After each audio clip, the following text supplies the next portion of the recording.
Imus is 4-1. Army 2-3. These two teams in the middle of the pack of our standings. An 11-team conference. Hero Austria from the back. Back row attack to start the game for Austria. Labide wasn't ready for that. So it's no Louis Ramirez because he's going to play in the NCAA. But as for Hero Austria, he's still serving his residency. So he will fly here in the Spikers Turf Open Conference as Polvorosa serves. Ramirez will go to the quick. And that's a point, a quick answer from Army. Now with better reception, Army will really have an easy time activating their middles. Big points for the middles are much needed in today's game. A great setup there in that sequence. You highlighted the reception. That was by Pike King, who is number 7 in the league in terms of receptions at 48% efficiency. Ramirez, back, Labide! Jai Labide is 37 years old. He only eats 1 cup of rice in 1 day. Flies like he's not 37, I guess. We saw that back row attack from him, targeting zone 5 of Imus. Just too much power in that attack. Do you think that 1 cup of rice a day really is helping him? I couldn't say 1 cup, but it works for him, I guess. Right? And he has told us that he has been working on his score. That's why he's still in great shape. That's Jailo Labide. Right now, it's 2-all to start this matchup. Vince Muhali will be serving now, the second leading scorer of Imus, just behind Kim Malabunga. Enciso, he puts it away. So far, Ramirez activating a lot of his attackers. Enciso contributing and delivering. So far, really challenging the defense of Imus. Ayel, Enciso wasn't here last year for Team Army. He came in the Champions League, but he has definitely contributed very well for the yellow shirts. Unfortunately, it is a service error now.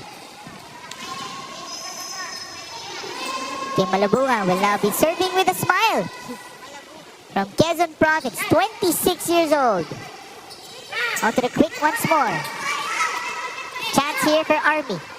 They go. Back to Enciso. See the length of that attacker. Great dig by Labide. PJ's power. Yes, sir. So far, it's the power of the attacks of Army.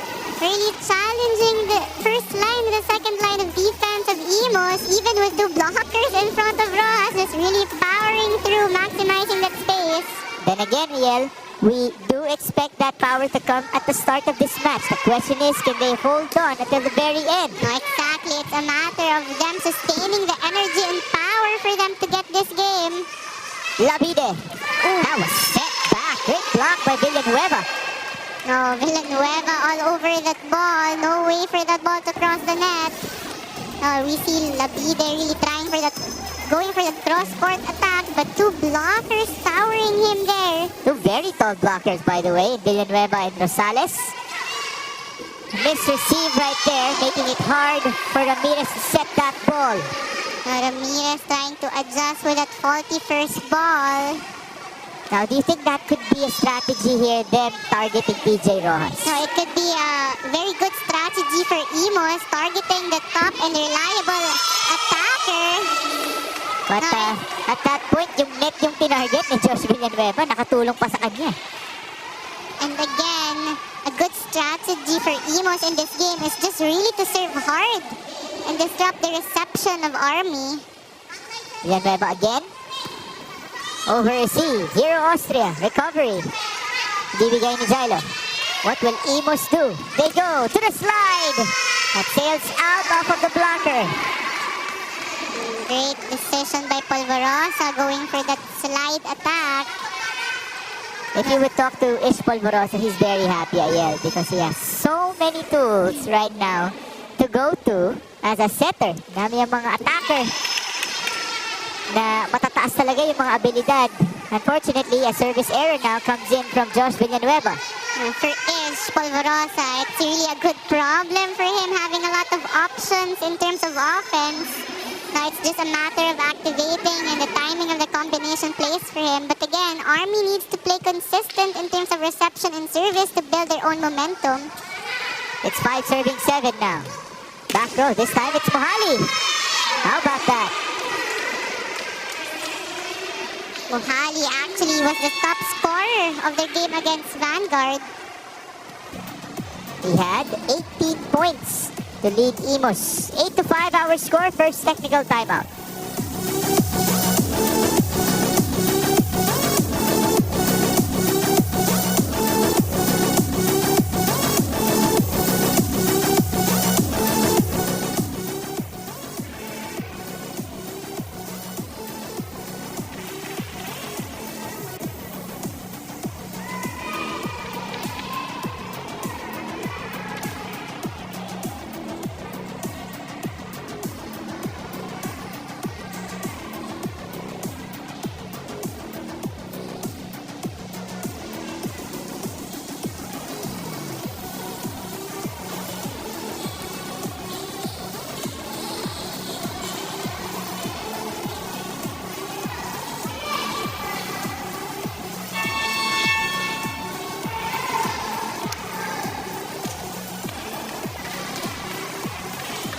Migs NAL, we've been witnessing crafty in-game switch-ups in the Imus side of the court, even with Ray Tanea switching from setter to spiker mid-game, and with this coach Shami Aikailar told me the significance of having various set play options from A to Z, especially with Ramirez and Redido leaving to play for university duties. Ika ni Coach Shami, if I need you in a certain blocking play, kahit quicker ka man, kaya mo dapat maging opposite ng biglaan. This exemplifies the versatility of these veterans as national players from Imus ITP, a team where Coach Shami is honored to coach for. Back to quick stunning plays this set 1.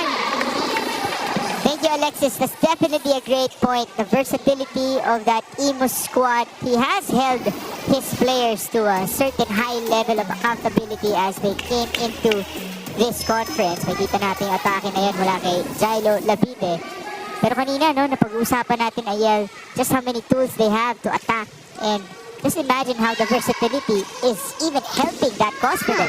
Exactly, it's a big advantage for them if they have that certain versatility. Anyone can play a certain role. Now, it's also a good in-game adjustment for them to surprise the opponent. At baka isa pa nga yun sa mga formula ni Coach Shami because this guy is a decorated coach at Philippine Volleyball. I-Wikipedia nyo na lang po yan kung gaano maraming awards ang meron si Coach Shami. Meron po tayong service error mula kay Roniel Rosales who has played for Coach Shami for the longest time. It's now 7, serving 9. Jailo Labide. Let me correct that. He's 36 years old. Dinagdagan ko pa eh. No? And then a positional fault here. Very uncharacteristic of Imus to make this mistake. So far, Army getting a lot of free points off the errors of Imus. Balik tayo kay Sir Jailo Labide. His teammates even call him Sir, by the way. Polvorosa to the quick. Malabunga. Towering, literally towering over the defense. We know what Malabunga is capable of. Just really using that elevation and power.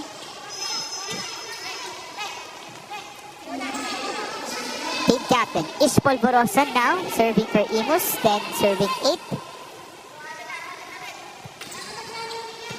Viking is there with a smile. Over received it. Back set, PJ. That was low. With a faulty reception of Army, the setting is going to be very predictable. They know that Ross was going to get that set. 2 blockers in front of him. And even getting that certain intimidation.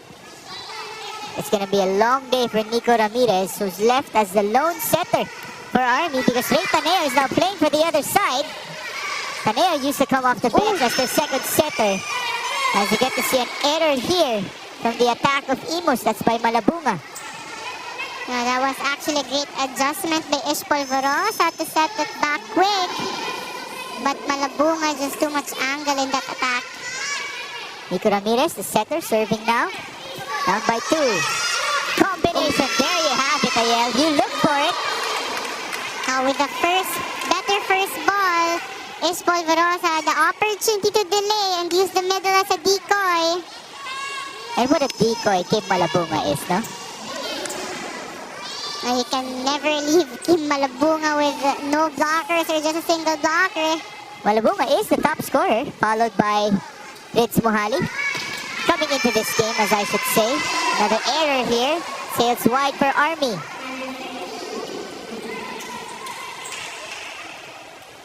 Rojas trying to target zone 2. Too much power in that attack. Gonna be a challenging day as well for PJ Ross against these tall blockers of Imus. 13 serving 9. This time it's Enciso, the lefty from the open.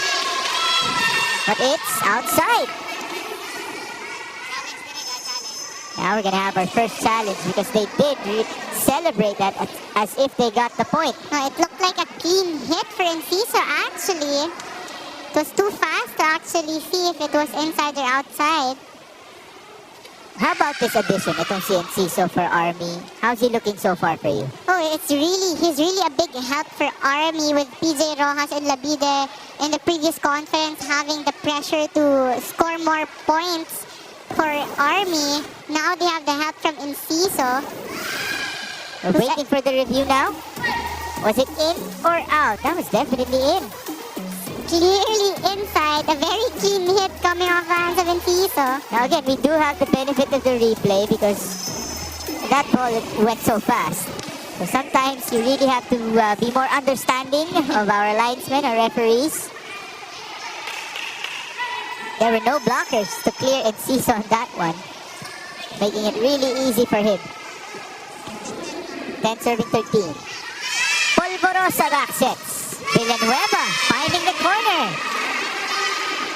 No, clean hit also coming from Villanueva.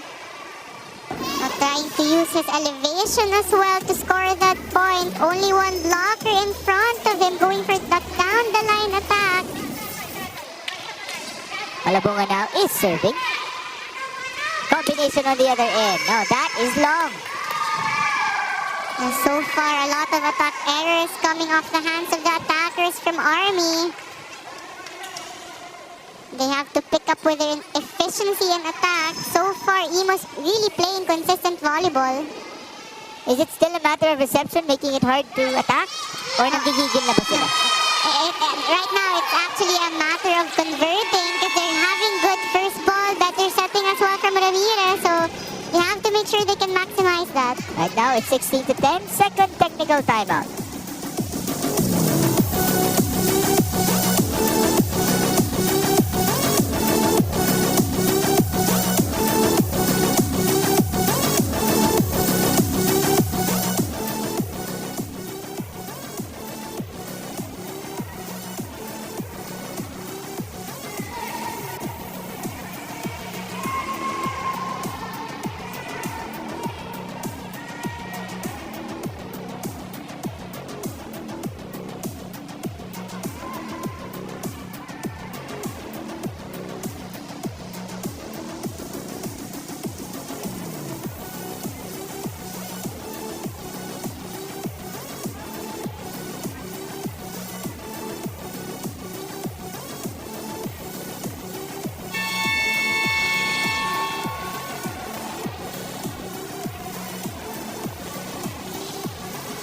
Migs and Ayel, I actually got to ask Ray Taneo, ano kaya pwedeng advantage ng Imus given that he was a main setter of the Army last season?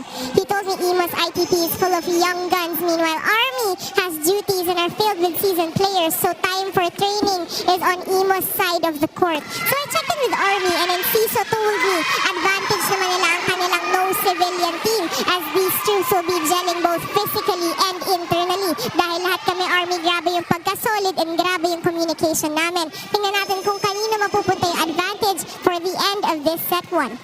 That's always the interesting thing about Army, no? Na they might not be the brightest of names, the most explosive that you would see on paper as we get to see a point from Torres. Pero that's good for Alexis to remind us that they have been together for the longest time. Oh, and they have the most resilience for sure because of the hard work they go through every single day. And a lot of experience and maturity also. So we'll see a lot of veteran moves coming from them. ball. Overdone. And here comes Villanueva. Tried to go to the same corner. That goes inside. Now, so far, Villanueva having a lot of clean hits off his hands. At papasok na po si Ray Taneo para sa Imus alongside Francis Saura. Just as you thought the players cannot get any taller, Francis Saura comes in as the tallest player of Imus City. Meron pa ang Anjo Perquiere yan sa kanilang bench. And even Bonjomar Castel. That's how tall they are, folks. At may darating pang Brian Bagunas anytime soon. Abangan nyo na lang po yan. Torres, Taneo was there. Here's Hero Ostre. See the great approach, but definitely read by Army. Austria trying to go for that cross-court attack. But two blockers was there. Torres really guiding that angle. No coverage on the side of Imus. It is 12 serving 18 in set 1 in Ciso. Straight to Muhali. Ooh, Francis Saura. Strong hit. How about Saura playing as a wing spiker? Saura so far really playing well in that position. We talked about versatility earlier. A big adjustment, but it doesn't look like a big adjustment on how he plays. Even with 3 blockers in front of him in the previous sequence, finding that separation in the blocker is still a point for Saura. You know, they have tried this time and time again. Even last year, no, sa Champions League, pinag-wing spiker si Saura. At some point, they put him back as a middle, but right now, let's see what he can do. Did see that strong hit in the previous play. What a receive by Labide. And as you can see, it looked like a tic-tac-toe for them after the great receive. With a great receive, Ramirez really able to set up. Perfect. And Torres scored another one from the middle. It is 13 serving 19 now. Antonio Torres, sumobra. That was really long for him. And it has been the issue of Army. They would score a point, but at some point they make an error in the reception or in the service line, killing their own momentum so far in this game. That's always one of the most unfortunate things in volleyball, no? Nababawi ng mistake mo, yung puntos. Abdul Mahid, first appearance in this match. Taneo saving it. The chase, the back set, Chilo Labide making Imus pay. Now credit that to Dipamilo, who actually set that ball to Labide. He was already on the left side, setting that on the right side. No blockers at all for Labide. Great setting there. And as for Dipamilo, siya na nga ang ikalawang setter ng Army with the departure of Ray Taneo. Now a quick answer from the quick of Imus. But Taneo trying to look for Malabunga. Faster play there. 2 blockers was late in that sequence. Ipabaril pa itong si Malabunga sa kanyang celebration. 21-14 now. Double sub. Returning here, Polvorosa Villanueva for Saura and Taneo. Now quality minutes for Saura and Taneo there. Big contribution coming off their hands. They still take care of their lead, 21-14. And Imus will gladly take this after starting slow in their previous outing. They lost their first set.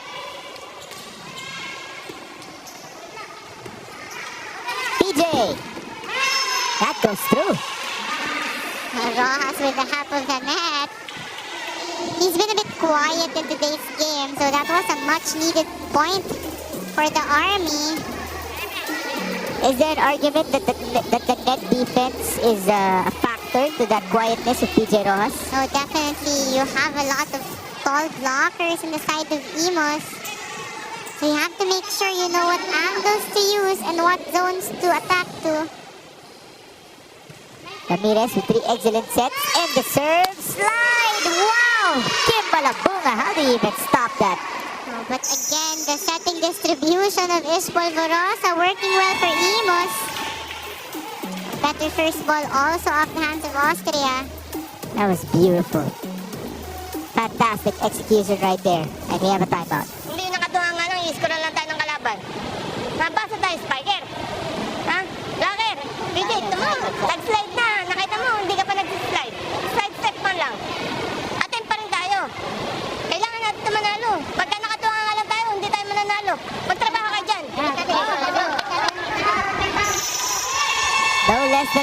help from Coach Melvin Carolino, of course. They definitely need that right now. He's asking for movement on the court. Oh, really demanding for more effort coming from them. He doesn't see his players working in today's game. So can they respond? Down by 7. Imus serving with Rids Muhali. Strong one, straight to by King. Great receive. PJ Rojas. Ball up. Very high, almost hit the lights. Ooh, Villanueva took the set. Barica puts it up. Set by Enciso, and it's all worth it as PJ Rojas scores. Army looked like a bit disorganized there, but it worked well for them. Rojas was ready for that set from Enciso. Powering through, using his power. We know how powerful Rojas can be. That was already out of system there. Great save by Polvorosa. Unfortunately, hindi yan may tatawid ni Hero Austria. So that's good for Army to have responded like that after the timeout. So now, Rivera comes in, who is usually the spark plug energy-wise for Imus City. We always want that player to be there inside, especially when the opponent is starting to build the momentum. Right. Rivera. There you go. Instant spark plug. Rivera delivering right away. He's not the tallest of attackers, but he has a certain elevation and form that really works well for him. But credit that delay also from Ish and Malabunga. Only one blocker in front of Rivera. That increases the lead to 6 points. You have another timeout. Malit lang yun. Kaya mo na yun. Ha? Wala tayo. Ha? 5. Isa-isa natin. Ha? Dahan-dahanin natin. Huwag natin madaliin. Ngayon, pag umangat yung bola sa atin, paluin natin na hindi na babalik sa kanila. Ha? So that looked to be a lighter huddle sa lagay na yun, no? Mula sa Army. They did score back-to-back points just a while ago, but they would not want to let this end as they're down by 6 points in set number 1. They really have to play efficient volleyball in terms of reception and offense. There's a receive by Barica. PJ Rojas! They got the check.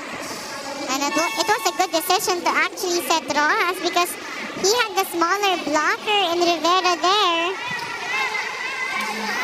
It's always so entertaining to see him elevate and detonate.